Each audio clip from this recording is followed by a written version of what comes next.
Alright, today we'll be doing a full exhaust on this Chevrolet Colorado. So it's a 2.8 Duramax, I believe it's a 2015.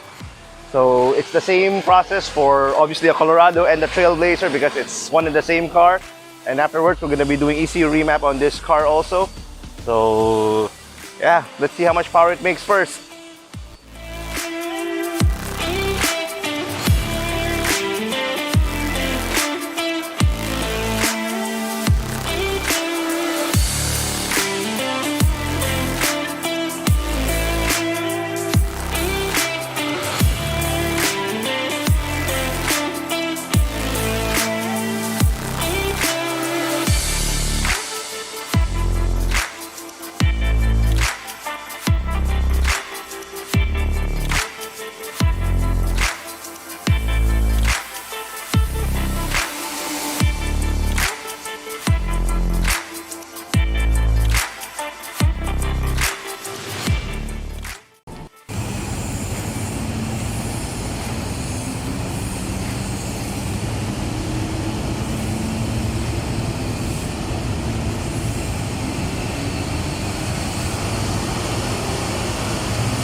Not a lot of attention is paid to the Colorado and Trailblazer twins because let's be honest, among all the crop of pickup offerings from all the various manufacturers, these are the ones with the let's just say it, smallest sales numbers. But that doesn't mean there's a not rabid following of people who own these cars. And then of course, like with pretty much every pickup owner out there, and then you're not just member of your particular group. You also join the Fortuner group, the Montero group, and all the others. And then you see that these guys are getting so and so how much power to exhaust, and, remap, K&N intake upgrades, and sometimes alcohol injection on these things. So of course, maingit ka rin. And we're here to tell you that yes, it can be done on your Colorado and your Trailblazer. So with this one, we'll be doing a full 3-inch Borla exhaust. It's all stainless steel, and a full exhaust means that it's full, it's full. Because some people are confused about the term full exhaust. Some people think it's just a muffler. Some people think it's just a catback. No, a full exhaust actually starts from the turbo itself, which is located on this side here, passenger side. It starts with the downpipe going all the way down to the mid pipe, to the muffler, to the rear pipe, and to the tip. So we'll be showing you exactly what that whole full exhaust consists of. And then afterwards, we'll put it on the dyno, see how much power it makes, and then after that, remap to maximize the exhaust that you just put. Normally, we've done these things before, and we normally get around 50-60 horses more and about 100-150 Newton meters worth of torque. So we'll see later once we're done with this one.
Bakal mo ba?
Remap. Boom, boom.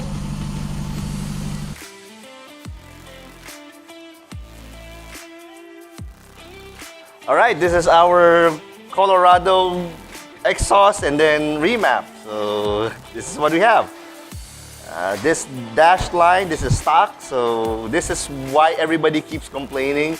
Even if you have a diesel-powered car that mabagal, pangit yung pickup, there's a delay and all of that nonsense, because you can see here, at 2,200, this is already at full throttle. You're only making 20 horses. At the 2.4, it's still 20. Then at the 2.6, it becomes 27. Then at 2.8, it becomes 3.5. Then becomes 50. Wala pa. 40 something. Then it ramps up suddenly after the 3,000 RPM. Then it peaks here at 3.6 RPM at 175 horse, then drops off. Here's what all of you don't seem to understand when you look at the horsepower numbers when buying a car. This is what all of you seem to not understand. When you buy a car and then you read the brochure, or you look at it on the internet and you look at the engine specs, it always says, say, 200 horsepower at something RPM. In the case of diesels, it's almost always 3,500 or 4,000 RPM. That 200 horsepower only happens at that 1 RPM. It does not happen everywhere. So you think that you get into the car, you step on the pedal, automatically all 200 horses are available to you. No, it does not work that way. As you can see from the dyno chart, only 20 horses is available to you at 2,200 RPM. And that's at full throttle. And then again, okay, that's why we're in business. So this is the reason why everybody's complaining that, why is my car rated at 200 horse, but it's so slow? This is why. And the reason why this is slow is because, number one, the boost is low at, set really low at low RPM.